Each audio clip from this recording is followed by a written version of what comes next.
দেখায়া দিলেন, মেশকে আম্বরের গান তার শরীরের মধ্যে দিয়া দিলেন। সমস্ত মহিলারা কূপের থেকে পানি আনে, রশি দিয়া টেনে টেনে টেনে টেনে পানি উঠায় কূপের গভীরে পানি। কিন্তু যখন মা আমেনা কূপের মধ্যে যায় পানি আনার জন্য, পানিগুলো আর নিচে থাকে না, সরাসরি কূপের মুখ বরাবর হয়ে যায়। সুবহানাল্লাহ।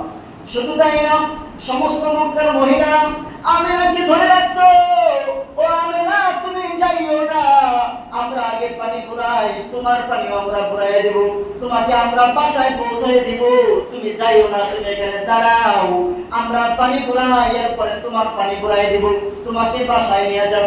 সুবহানাল্লাহ। শুধু তাই না, আমেনা যখন রাস্তা দিয়ে চলত, বলে আমার পায়ের মধ্যে যদি, আমার পায়ের নিচে যদি কোনো কাঁটা থাকতো, আমি পা দেওয়ার সাথে সাথে, আমি পা দেওয়ার সাথে সাথে কাঁটাটা ফুল হয়ে যাইত। সুবহানাল্লাহ।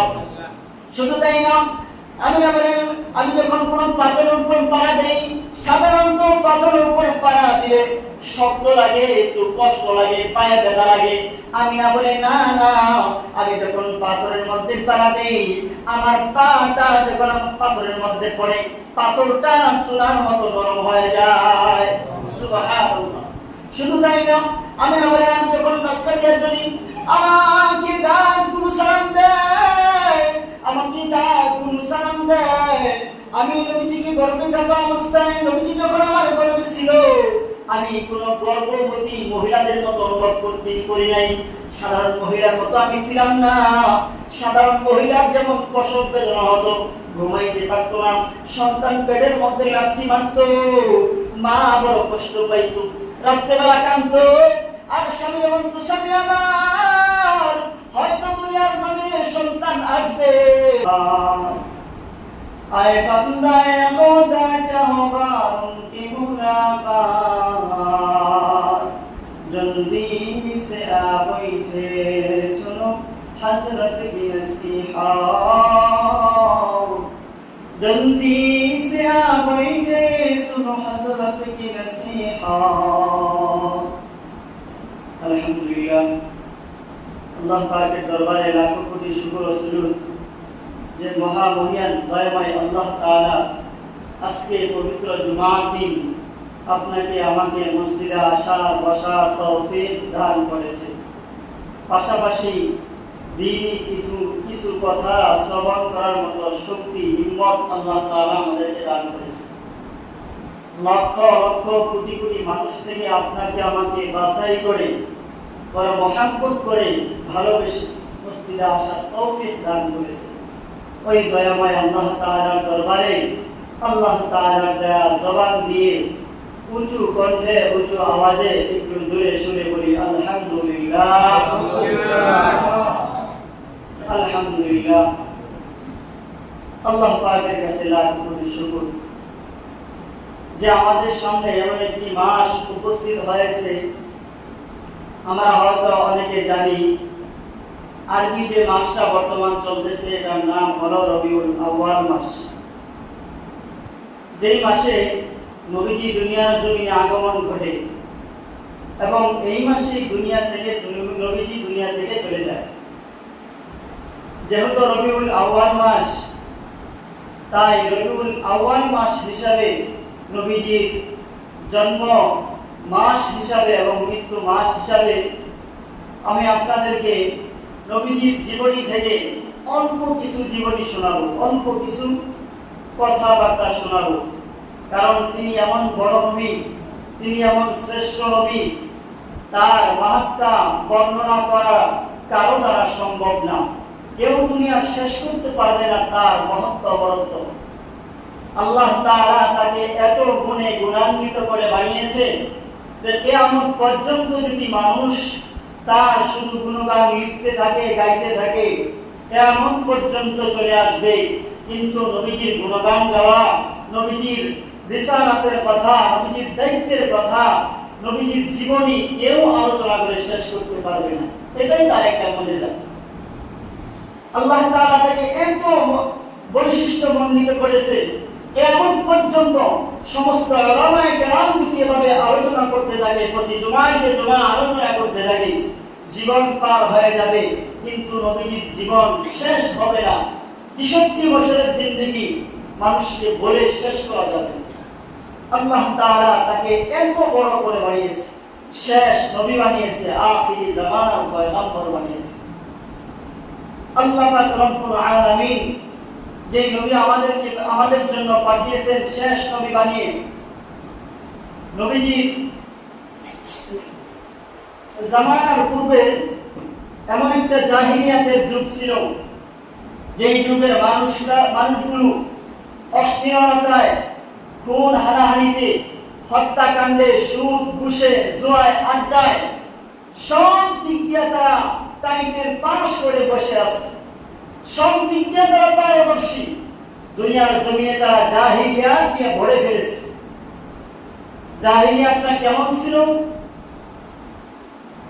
তারা তীরে বিশ্বাসী করত। তারা নিজেদের জীবন ভাগ্য নির্ণয় করত তীরের মাধ্যমে।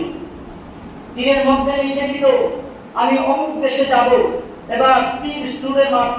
হুবলা নামক একটা মূর্তি আছে, ওই মূর্তিটাকে বলা হয় ভাগ্য নির্ণয়কারী মূর্তি। হুবলা নামক মূর্তিতে তারা তীর নিক্ষেপ করত।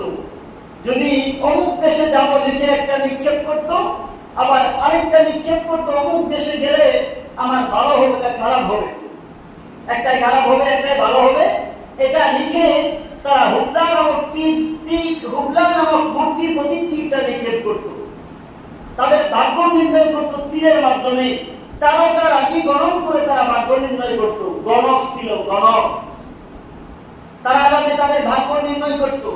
যদি তীরটা হুবলা নামক মূর্তির গায়ে লাগতো যে আমি অমুক দেশে যাব ভালো হবে, তাহলে তারা চাইতো। আর যদি এটা হয় যে অমুক দেশে যাব বন্ধ হবে, তাহলে এই তারিখে 1 বছর পিছাইতো। 1 বছর পর আবার সেই তীরের উপর মূর্তির উপর তীর নিক্ষেপ করত। যদি হাবাচক শব্দ আসতো তাহলে আবার ওই দেশে সফরে যেত। এমন একটা অবস্থা ছিল তাদের। বর্বরতার, অশ্লীলতার এমন একটা অবস্থা ছিল যে একটা মহিলার বিবাহ হইতো একাধিক পুরুষের সাথে। একাধিক পুরুষ একটা মহিলার সাথে মিলন করত। যখন গর্ভপাত হতো, গর্ভধারণ করত, বাচ্চা ভূমিষ্ঠ হওয়ার পর যেই বয়সটা পুরুষ তার সাথে বিবাহ বন্ধনে আবদ্ধ হয়েছে, প্রত্যেকটা পুরুষকে তার সামনে হাজির করা হতো। এটা বাধ্যতামূলক ছিল ওই সময়ের বিধান ছিল এমন, জাহিলিয়াতের যুগের বিধান। তো সমস্ত পুরুষগুলোকে যখন হাজির করা হতো, এবার ওই স্ত্রী নির্ণয় করত সন্তানটা কার। যখন স্ত্রী বলতো এই সন্তানটা আপনার, তো তার মেনেই নেওয়া লাগতো, কোনো সুযোগ নাই ছাড়া তাকে এই সন্তান দিয়ে দিত। শুধু তাই না, প্রত্যেকটা বাড়িতে, কিছু বাড়ি আছে নির্দিষ্ট বাড়ি, এই বাড়িগুলোতে একটা নিশানা টানায় দেওয়া হয়তো, যে বাড়িগুলোতে নিজেদের চরিত্রকে চরিতার্থ করত, নিজেদের চরিত্রকে মিলিয়ে দিত। এমন কিছু বাড়ির ভিতরে নিশানা টানায় রাখতো। মানুষ দেখে বুঝতো এখানে গেলে আমার চরিত্রকে চরিতার্থ করা যাবে, আমার চরিত্র নষ্ট করা যাবে। তো ওই সমস্ত বাড়িতে যাইতো, আর ওই মহিলাগুলো এই সমস্ত পুরুষের লুট করে রাখতো। যখন গর্ভধারণ হতো, বাচ্চা প্রসব হওয়ার পর একজন বিশারদকে ডাক দেওয়া হতো, তত্ত্ব বিশারদকে ডাক দেওয়া হতো, যে তত্ত্ব বিশারদগণ এই সমস্ত পুরুষগুলোকে একসাথে করে এবার ওই তত্ত্ব বিশারদগণ ওই সন্তানের চেহারার সাথে পুরুষের চেহারাটাকে মিলাবে। ওই তত্ত্ব বিশারদগণ সন্তানের চেহারার সাথে যেই পুরুষের সাথে মিলাইয়া চেহারাটা পেয়ে যাবে, ওই পুরুষকে এই সন্তানটা দিয়ে দিবে, তার মেনেই নিতে হবে। কি একটা বর্বরতার যুগ ছিল। কিন্তু দেখেন আল্লাহ পাক রব্বুল আলামিন আমাদেরকে কত সুন্দর আমাদেরকে যুগ দিয়েছে। নবীজির বাবা আব্দুল মুত্তালিবের ছেলে ছিলেন। তিনি এমন একজন মানুষ ছিল, আব্দুল মুত্তালিব তার 10টা সন্তান ছিল। 10টা সন্তানের মধ্য থেকে সব থেকে চরিত্রবান ছেলেটা ছিল আব্দুল্লাহ। আব্দুল্লাহ ছিল সব থেকে চরিত্রবান এবং ন্যায় নিষ্ঠাবান এবং বাপের সব থেকে প্রিয় পুত্র। আর তাকে বলা হয় জবিহ। জবিহ বলার কারণ হলো আব্দুল মুত্তালিব একটা ইচ্ছা পোষণ করেছিল যে আমার 10 ছেলের মধ্য থেকে একটা ছেলে আমি আল্লাহর রাস্তায় কুরবানি করব। এবার যখন 10টা ছেলে মোটামুটি প্রাপ্তবয়স্কে পৌঁছে গেছে, নিজেদের আত্মরক্ষার যোগ্যতা চলে আসছে, নিজেদের মধ্যে চলে আসছে, নিজেকে কন্ট্রোল করতে পারে, নিজেকে হেফাজত করতে পারে। এমন সময় বাবা আব্দুল মুত্তালিব 10 সন্তানকে একত্রিত করে বলে, সন্তানেরা, আমার একটা ইচ্ছা ছিল, আমি 10টা সন্তানের মধ্য থেকে একটা সন্তান আল্লাহর রাস্তায় কুরবানি করব। সমস্ত সন্তানেরা স্বীকৃতি জ্ঞাপন করলো, সবাই স্বীকৃতি দিল, হ্যাঁ করেন, সমস্যা নাই। এবার আব্দুল মুত্তালিব সেই ভাগ্য নির্ণায়ক তীরের ভিতরে 10টা সন্তানের নাম লিখে হুবলা নামক মূর্তির দিকে নিক্ষেপ করলেন। হুবলা নামক মূর্তির দিকে নিক্ষেপ করার পর যেই সন্তানের নামটা আসলো তার নাম হলো আব্দুল্লাহ। এবার আব্দুল্লাহকে জবাই করবে, মক্কা ঘরের বাইতুল্লাহ ঘরের নিকট নিয়ে গেছে। এমন সময় আব্দুল্লাহর ভাই আবু তালেব সে নিষেধ করলো, বাধা দিল। এখন বাধা দিল, কি করা যায়? আল্লাহর রাস্তায় তো কুরবানি করবে, নিয়ত করে ফেলছে। ওই সময়টায় বিধান ছিল 10টা উট আল্লাহর রাস্তায় দেওয়া হবে, একটা জানের বিনিময়ে 10টা উট ছিল ওই সময়। তো এখন কি করা যায় সে চিন্তা করতেছে। ওই জামানায় একটা মহিলা ছিল, তত্ত্ব বিশারদ মহিলা। ওই মহিলার কাছে আব্দুল মুত্তালিব চলে গেল তার সন্তানদেরকে নিয়ে। যখন এই সমস্ত ঘটনাগুলো বলল, এবার তত্ত্ব বিশারদ মহিলা বলে, আপনি এক কাজ করেন, আপনি আব্দুল্লাহর নাম লিখে আর 10টা উটের নাম লিখে একটা বক্সের ভিতরে দিবেন, লটারি বক্সের মধ্যে দিবেন।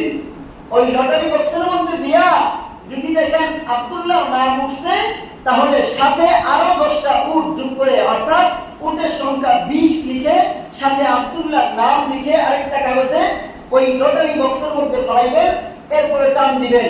যদি আবারও আব্দুল্লাহর নাম ওঠে, তাহলে আবারও 10টা উটের সংখ্যা বসাইয়া, অর্থাৎ 30টা উটের সংখ্যা বসাইয়া একটা নাম দিবেন, আরেকটা আব্দুল্লাহর নাম দিবেন। তো এই মহিলার কথা শুনে বাড়িতে এসে যথারীতি কাজ করলো। প্রথমত 10টা উটের সংখ্যা একটা কাগজে লিখে আরেকটা কাগজে আব্দুল্লাহর নাম লিখে যখন লটারি বক্সের মধ্যে ফলাইলো, এবার যখন টান দিল, নামটা আব্দুল্লাহ চলে আসলো। আর তত্ত্ব বিচারক মহিলা বলে দিয়েছিল, যতক্ষণ পর্যন্ত উটের নাম না আসবে ততক্ষণ পর্যন্ত আপনি সংখ্যা বসাইতেই থাকবেন। যখন আল্লাহ খুশি হয়ে যাবে তখন আর উটের নামই চলে আসবে, আব্দুল্লাহর নাম আসবে না। এবার আব্দুল্লাহ বাড়িতে এসে, আব্দুল মুত্তালিব বাড়িতে এসে আব্দুল্লাহকে নিয়ে ওই লটারি বক্সের ভিতরে একটা খাতার ভিতরে আব্দুল্লাহর নাম লিখে আরেকটা খাতার মধ্যে 10টা উটের সংখ্যা লিখে লটারি বক্সের মধ্যে ফলাইয়া দিল। লটারি বক্সের মধ্যে ফলাই দেওয়ার পর যখন লটারি বক্স থেকে নাম উঠাইল, দেখে 10টা উটের নাম উঠে না, আব্দুল্লাহর নাম উঠে চলে আসছে। এবার আবার 10টা উটের সাথে আরো 10টা উট যোগ করে, অর্থাৎ 20টা উটের সংখ্যা বসাইয়া আরেকটা কাগজে আব্দুল্লাহর নাম লিখে বক্সের মধ্যে ফলাইয়া আবার যখন লটারি বক্স থেকে টান দেয়, আবার আব্দুল্লাহর নাম চলে আসে। এবার আব্দুল মুত্তালিব আরো 10টা উট, অর্থাৎ 30টা উটের সংখ্যা বসাইয়া আবার লটারি বক্সের মধ্যে ফলায়। আবার যখন টান দেয়, আবার আব্দুল্লাহর নাম উঠে আসে। এভাবে আবার টান দেয়, আবার আব্দুল্লাহর নাম উঠে আসে। 40 বার 50 সংখ্যা উঠ দেয়, 60 সংখ্যা উঠ দেয়, শুধু আব্দুল্লাহর নামে আসে। 70 সংখ্যা উঠ দেয়, আব্দুল্লাহর নামে আসে। 80 সংখ্যা উঠ দেয়, আব্দুল্লাহর নামে আসে। 90 সংখ্যা উঠ দেয়, আব্দুল্লাহর নাম আসে। 100 সংখ্যা উঠ যখন দিয়ে দিল, তখন আব্দুল্লাহর নাম না আসে, উটের নাম চলে আসলো। সুবহানাল্লাহ, আল্লাহ তাআলা খুশি হয়ে গেছে। তখন আব্দুল মুত্তালিব আব্দুল্লাহর নামে 100 উট কুরবানি করে দিয়েছে। সুবহানাল্লাহ, ওই সময় থেকে বিধান হয়ে গেল, এখন থেকে আর জানের বদলা 10টা উট না, এখন থেকে জানের বদলা হলো 100 উট। আর এই বিধানটাই ইসলামেও দিয়ে দিল আল্লাহ তাআলা। আল্লাহ তাআলা এটা পছন্দ করলেন আর ইসলামের ভিতরে এটা দিয়ে দিলেন। এখানেও যদি কেউ কাউকে হত্যা করে, তার বিনিময়ে 100 উট। তো এই দিক দিয়ে জবিহুল্লাহ, জবিহ নবীজি বলেন, আমি 2 জবিহের সন্তান। একজন হলো হযরত ইসমাঈল আলাইহিস সালাম। আপনারা জানেন, ঘটনা অনেক শুনেছেন যে ইসমাঈল আলাইহিস সালামকে তার বাবা যখন কুরবানি করতে চাইলো, আল্লাহ পাকের নির্দেশে তখন দুম্বা দিয়ে দিল কুরবানির জন্য। ইসমাঈল আলাইহিস সালামের বংশ পরম্পরা এইভাবে আব্দুল মুত্তালিব পর্যন্ত, মুহাম্মদ পর্যন্ত আসছে। ইব্রাহিম নবী একটা দোয়া করছে যখন কাবা নির্মাণ করছিল, যে আল্লাহ তোমার কাছে একটা আরজি, আর কিছু চাই না, তুমি আমার ইসমাঈলের বংশের মধ্যে শেষ নবী দিও। আল্লাহ পাক দোয়া কবুল করে নিয়েছে। ইসমাঈল নবীর বংশধরের মধ্যেই আল্লাহ পাক রব্বুল আলামিন নবীকে পাঠাইলেন। আল্লাহর পয়গম্বরের বাবা আব্দুল্লাহ যখন প্রাপ্ত বয়সে পৌঁছলো, তার বাবা আব্দুল মুত্তালিব তাকে বিবাহ করালেন। মা আমিনার সাথে তার বিবাহ বন্ধন হয়ে গেল। কিছুদিন বসবাস করতে লাগলো। এবার ব্যবসার উদ্দেশ্যে খেজুর আনার জন্য আব্দুল মুত্তালিব আব্দুল্লাহকে মদিনায় পাঠিয়ে দিলেন। মদিনায় ব্যবসার উদ্দেশ্যে চলে গেছে খেজুর আনার জন্য। আসার পথে প্রতিমধ্যে আব্দুল্লাহ অসুস্থ হয়ে পড়ে। আব্দুল্লাহ সেখানেই মারা যায়, প্রতিমধ্যে তাকে সেখানেই দাফন করা হয়। এই দিকটা নবীজি তার মায়ের গর্ভে। অনেকেই বলেন হাদিস বিশারদদের মধ্যে থেকে দুইটা মত পাওয়া যায়। একটা মত হলো নবীজি দুনিয়াতে আসার 2 মাস পরে আব্দুল্লাহ ইন্তিকাল করেন। আবার কেউ বলেন না, নবীজি আসার আগে যখন গর্ভে ছিল তখনই আব্দুল্লাহ ইন্তিকাল করেন। এবার যখন গর্ভের ভিতরে আসলো, দেখেন কি কীর্তিকাণ্ড, আল্লাহ কি না কি করে, আল্লাহ কি খেলা দেখায়, আল্লাহ কি রহমত। যখন মা আমিনার গর্ভে নবী মুহাম্মদুর রাসূলুল্লাহ সাল্লাল্লাহু আলাইহি ওয়াসাল্লাম আসলেন, মা আমিনা লক্ষ্য করলেন আমার শরীরটা কেমন যেন হালকা হালকা লাগে, আমার শরীরটা বড় আরাম লাগে, আমার বেশি একটা কষ্ট হয় না চলতে ফিরতে। ওই সময় মদিনার ভিতরে, মক্কার ভিতরে এমন একটা রীতি ছিল, বিবাহিত মহিলা, যাদের বিধবা মহিলা, যাদের স্বামী দুনিয়ার জমিনে বেঁচে নাই, তারা সুগন্ধি ব্যবহার করতে পারবে না।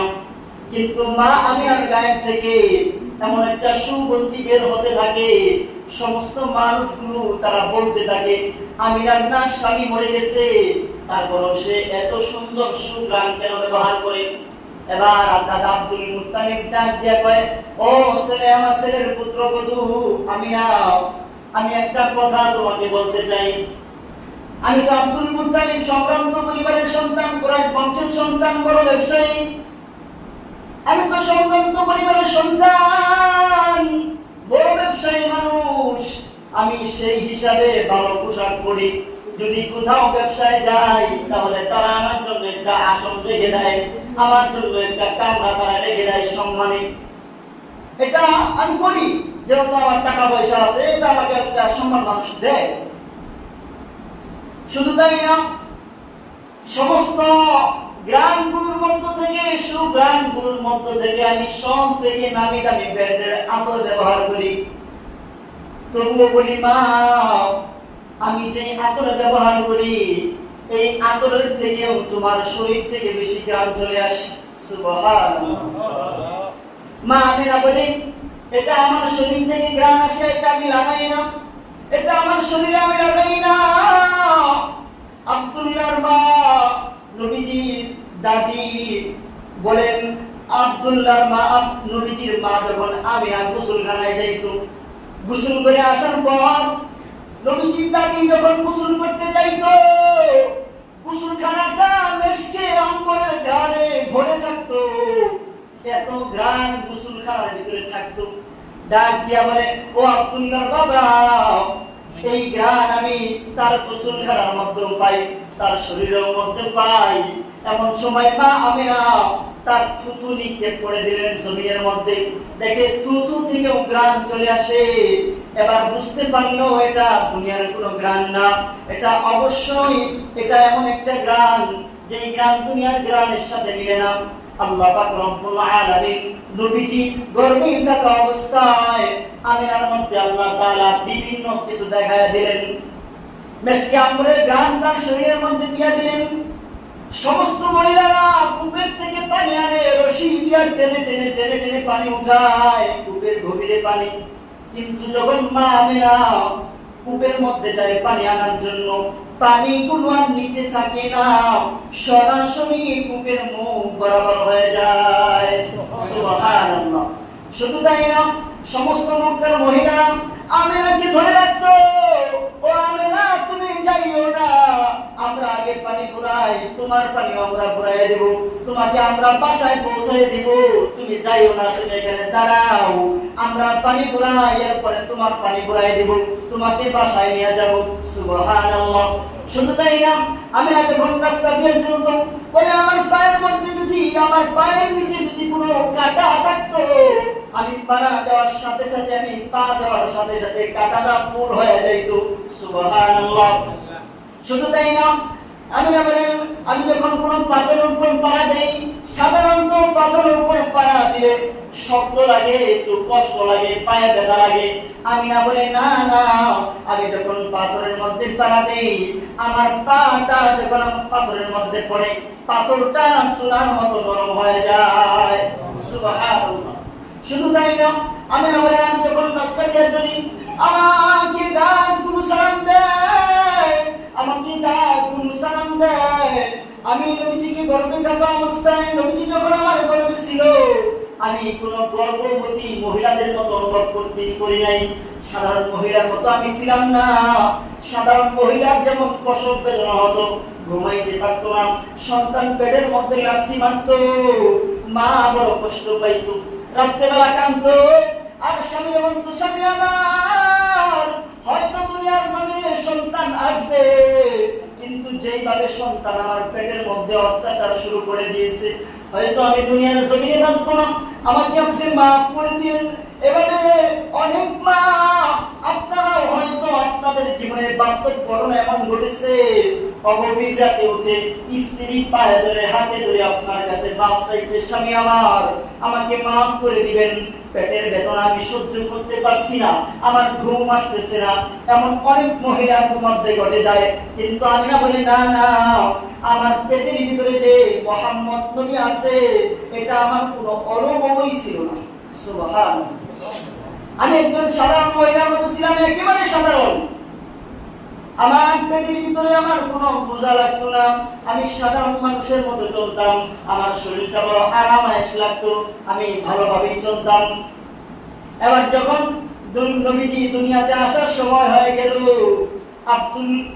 আবু তালেব নবীজিকে একদিন বলে, ও মুহাম্মদ, আমি তোমার ব্যাপারে অনেক কিছুই জানি। বলে কি জানেন চাচা, আপনি বলেন। বলে আমি তো জানি না এত কিছু, তবে তোমার মার থেকে কিছুটা শুনেছি। যখন তুমি দুনিয়ার জমিনে আসো, যখন তুমি দুনিয়ার জমিনে আসবা, ওই দিন তোমার মায়ের ঘরে কোনো আলো ছিল না, তোমার মায়ের ঘরে বাতি জ্বালানোর মতো কোনো তেল ছিল না, তোমার মায়ের ঘরটা ছিল অন্ধকার। যখন তুমি দুনিয়ার জমিনে আসলাম, তোমার শরীরটা যখন দুনিয়ার জমিনে পদার্পণ করলো, সাথে সাথে তোমার মার ঘরটা আলোকিত হয়ে গেছে। শুধু তাই না, তুমি যখন দুনিয়ার জমিনে আসলাম, অন্য অন্য সন্তানেরা আসলে তো শরীরের ভিতরে রক্ত থাকে, কিন্তু কে যেন তোমাকে পরিষ্কার করে, ক্লিন করে দুনিয়ার জমিনে পাঠিয়েছে। শুধু তাই না, যখন তুমি দুনিয়ার জমিনে আসলাম, অন্য অন্য সন্তানগুলো দুনিয়ার জমিনে আসলে তো নাভি কাটা হয়, নার কেটে দেওয়া হয়, কিন্তু তোমার ব্যাপারে এমন হয় নাই। কে যেন তোমার পেট থেকেই অটোমেটিকলি তোমার নারী কেটে আল্লাহ তাআলা তোমাকে কমপ্লিট করে দুনিয়ার জমিনে পাঠিয়ে দিয়েছে। সুবহানাল্লাহ। শুধু তাই না, যখন তুমি দুনিয়ার জমিনে আসো, অন্য অন্য সন্তানগুলোকে তো খাতনা করানো হয়, কিন্তু দেখো তোমার বেলায় এমন হয় নাই। যখন তুমি আসো, কে যেন পেটের ভিতরে ক্লিন করে, খাতনা করে তোমাকে দুনিয়ার জমিনে পাঠিয়ে দিয়েছে। শুধু তাই না, আব্দুল্লাহ মুহাম্মদ, যখন তুমি দুনিয়ার জমিনে আসলাম, তোমার মার কাছে শুনেছি অন্য অন্য সন্তানগুলি তো দুনিয়ার জমিনে আসলে চিল্লা পাল্লা করে, কান্না করে, কিন্তু তোমার অবস্থা ছিল একেবারে ভিন্ন। তুমি আমার একটা অবস্থায় আসছো, দুনিয়াতে আসার পরে তুমি আত্তাহিয়াতু সুরাতে বসেছো। শুধু তাই নয়, তুমি আত্তাহিয়াতু সুরাতে বসে তুমি সিজদায় চলে গেছো। সেজদা থেকে উঠে তুমি আশহাদু আল্লাহ এভাবে বলে, আশহাদু আল্লাহ যেভাবে আমরা বলে আঙ্গুল উঠাই, নবী যেভাবে আঙ্গুল উঠায়া ইশারা করেছে উপর দিকে। আমিনা বলেন নবীজি যখন আঙ্গুল এভাবে উঠাইছে আমি দেখলাম এই আঙ্গুলের কারণে রোশনিতে পুরা দুনিয়াটা আলোকিত হয়ে গেছে। শুধু তাই না, আমি দেখতে পেলাম রোম পারস্যের কিছু বিল্ডিং গুলো আমি দেখতে পেলাম এই আলোর মাধ্যমে। কেমন আলো হয়েছে, কেমন আলো হয়েছে বলে আমি এই আলোর মাধ্যমে রোম পারস্যের অনেকগুলো বিল্ডিং দেখতে পেলাম। হযরত আব্দুল মুত্তালিব, নবীজির দাদা আব্দুল মুত্তালিব বলে নবীজির কাহিনী তোমরা কি জানো? আমি আমার কাছ থেকে শোনো। এই মহিলা এই বাচ্চাটা এমন একটা বাচ্চা, দুনিয়ার কোনো সাধারণ বাচ্চা না। হালিমাতুস সাদিয়া, নবীজির দুধ মা হালিমা নবীজির মাকে এসে বলেন, ও আমিনা, আপনার সন্তানটা কোনো সাধারণ সন্তান না, আপনার সন্তানটা কোনো সাধারণ সন্তান না। আমিনা বলে, না না, এটা কোনো সাধারণ সন্তান না। বলে, তোমরা কি বুঝবা? তোমরা তো এখানেই থাকো, তুমি তায়েফে থাকো আর তুমি মক্কায় থাকো, তোমরা কি বুঝবা? এই সন্তানটা তোমরা তো মাত্র কয়েকটা সন্তান দেখছো, কিন্তু আমি তো সারাটা দুনিয়া ঘুরে ঘুরে ব্যবসা বাণিজ্য করি। আমি কত মানুষের সন্তান দেখলাম, কত ধনাঢ্য ব্যক্তির সন্তান দেখলাম, কত ধনী মানুষের সন্তান দেখলাম, কত সুন্দর সুন্দর সুঠাম দেহের সন্তান দেখলাম, কিন্তু আমার নাতি মুহাম্মদের মতো এত সুন্দর, এত সুঠাম দেহের সন্তান, এত সুন্দর বাচ্চা আমি আব্দুল মুত্তালিবের চোখে কখনো দেখি নাই। সুবহানাল্লাহ। হালিমাতুস সাদিয়া বলেন, আমাদের তায়েফের মহিলারা, গ্রাম্য মহিলারা তো অনেক সন্তান নিয়ে যায় পালন করার জন্য, অনেক সন্তানগুলো তো দুধ পান করানোর জন্য নিয়ে যায়। ওই সময় এমন একটা অবস্থা ছিল, এই মক্কার সন্তানগুলোকে, মক্কার যে সন্তানগুলো ছিল, মক্কার সন্তানগুলোকে তারা বেদুইন গ্রামে পাঠাই দিত, গ্রাম্য পরিবেশে পাঠাই দিত। কেন পাঠাইত? কারণ যেন সন্তানগুলো সুঠাম দেহের অধিকারী হয়, তারা ভালোভাবে আরবি শিক্ষায় শিক্ষিত হতে পারে, তাদের শরীর যেন শক্ত হয়। এই জন্য সন্তানগুলোকে তারা গ্রাম্য পরিবেশে পাঠাই দিত। গ্রামের মহিলারা শহরে আসতো সন্তানগুলোকে নেওয়ার জন্য, বিনিময়ে তারা কিছু টাকা পয়সা পাইত। যখন হালিমাতুস সাদিয়া তাদের সন্তানরা একটা বাহিনী যখন মক্কায় ঢোকে সন্তান নেওয়ার জন্য, হালিমার অবস্থাটা এমন ছিল, একটা গাধা ছিল একেবারে দুর্বল, সাথে একটা উটনিও ছিল একেবারে দুর্বল। এমন দুর্বল অবস্থা, তার সাথে যে মহিলাগুলো আসতো, তার সাথে যে মানুষগুলো আসছিল, তারা বলতে লাগলো, হালিমা এত দুর্বল উট নিয়ে আসতো, এত দুর্বল গাধা নিয়ে আসতো, আমাদের সাথে তোমাদের চলতে কষ্ট হচ্ছে। তারা অস্থিরতা মুক্ত করছে, তারা অস্বস্তি মুক্ত করছে। এভাবে কষ্ট করে, খুব কষ্ট করে তারা মদিনায় আসলো, মক্কায় আসলো। মক্কায় আসার পরে সমস্ত মহিলাদের কাছে নবীজির প্রস্তাব আসছে, এই বাচ্চাটাকে নাও, এই বাচ্চাটার বাবা নাই, আমি বুড়া মানুষ দাদা, এই বাচ্চাটাকে নাও, এতিম সন্তান। কোনো মহিলা এই বাচ্চাটাকে নেওয়ার জন্য রাজি হয় নাই, কারণ এতিম বাচ্চা, এটাকে যদি নেই তাহলে বেশি একটা সয় সম্পদ পাবো না, বেশি টাকা পয়সা পাবো না। এই জন্য সমস্ত মহিলারা নবীজির থেকে দূরে চলে গেছে। আর হালিমাতুস সাদিয়া ছিল দুর্বল, তার স্তনে দুধ ছিল কম, তার সন্তানই খেতে পারত না ঠিক মতন। এভাবে সমস্ত মহিলারা সন্তান পেয়ে গেল, বাচ্চা পেয়ে গেল, কিন্তু হালিমাতুস সাদিয়াকে কেউ বাচ্চা দিল না, কারণ তার তো গর্ভ অবস্থা, তার কিন্তু দুধ কম, কি খাওয়াবে? এই জন্য তাকেও কেউ বাচ্চা দিল না। লাস্টে স্বামীর সাথে পরামর্শ করলো, স্বামী আমার চলেন না এই এতিম বাচ্চাটাকে নিয়ে নেই, সবাই তো বাচ্চা পেয়ে গেল, আমি তো বাচ্চা পেলাম না, চলেন না এতিম বাচ্চাটাকে নিয়ে নেই। স্বামীর কথায় স্বামীকে পরামর্শ দেয়াতে স্বামী সম্মতি জানালো, বলে ঠিক আছে যাও, নিয়ে যাও, গরিব বাচ্চাটাকে নিয়ে যাও। যা করে আল্লাহ তাআলা যা কপালে রাখছে। যখন হালিমাতুস সাদিয়া নবীজিকে কুলে নিলেন, কুলে নেওয়ার পর আল্লাহ তাআলা তার শরীরের ভিতরে, তার স্তরের ভিতরে আল্লাহ তাআলা দুধ দিয়ে ভরপুর করে দিলেন।